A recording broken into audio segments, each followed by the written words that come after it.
L'association s'appelle La Maison Hirondelle et La Nichée est le lieu où nous avons donc une épicerie associative et puis nous faisons des expositions, des ateliers, etc.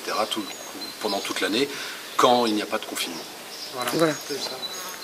Et donc moi je suis salarié de l'association, donc en charge de certaines tâches administratives et puis aussi voilà, en soutien aux différents membres du CA. Et voilà. Et puis je suis en présence ici à la boutique quand elle est ouverte. Voilà.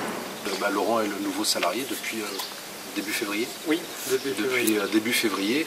Et pour spécifier un petit peu les horaires d'ouverture, qui sont un peu exceptionnels en ce moment, il y a des bénévoles en fait tous les matins, sauf le lundi matin, du mardi au dimanche, de 8h30 à 10h30, puisque nous faisons dépôt de pain.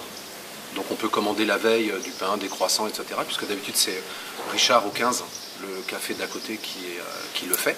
Mais comme il n'a plus le droit d'ouvrir en ce moment, nous pouvons. Donc on fait dépôt de pain tous les matins, c'est tenu par des bénévoles. Il y a un bénévole différent tous les matins. Et puis Laurent, lui, est là tous les jeudis après-midi et vendredi après-midi de 14h à 18h30. Il peut continuer bien évidemment à acheter des produits dans l'épicerie, à commander du pain, à commander de la viande, à commander des produits laitiers. Donc voilà, tout ça continue. Et maintenant, donc, nous avons des paniers de légumes qui sont livrés de Noyères, Vincent Paillot, qui était déjà là avant et qui revient à nouveau. Voilà, il suffit de les commander jusqu'au dimanche matin pour le mercredi suivant. Deux sortes de paniers, il y en a un plus consistant que l'autre. 11,50 € et 23. Par rapport au lien avec les différents producteurs, au niveau produits laitiers, bon, il y avait une habitude, hein, il y a un roulement qui est bien établi, donc il n'y a pas eu trop de changements.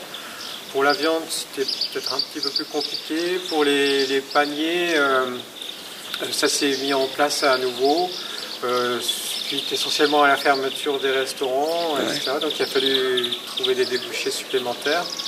Et puis pour le pain, on s'est adapté, voilà, c'était pas notre activité principale, mais bon, il a fallu jouer le jeu. Alors en fait, au départ, on s'est bien évidemment dit, on va fermer. Au début, on a été un peu obligé. En même temps, comme on est une épicerie, on avait le droit d'ouvrir. Donc rapidement, on a mis en route. En fait, des bénévoles ont proposé d'ouvrir tous les matins pour faire des pots de pain. D'abord quelqu'un du village et puis maintenant on est 6 à tourner. Maintenant on est toujours à la recherche de bénévoles pour la suite. Donc on recherche toujours des bénévoles qui souhaiteraient venir le matin. Je voulais compléter sur ce que disait Laurent sur les gestes barrières. À l'intérieur de la boutique, il y a bien sûr du produit, du gel pour les mains.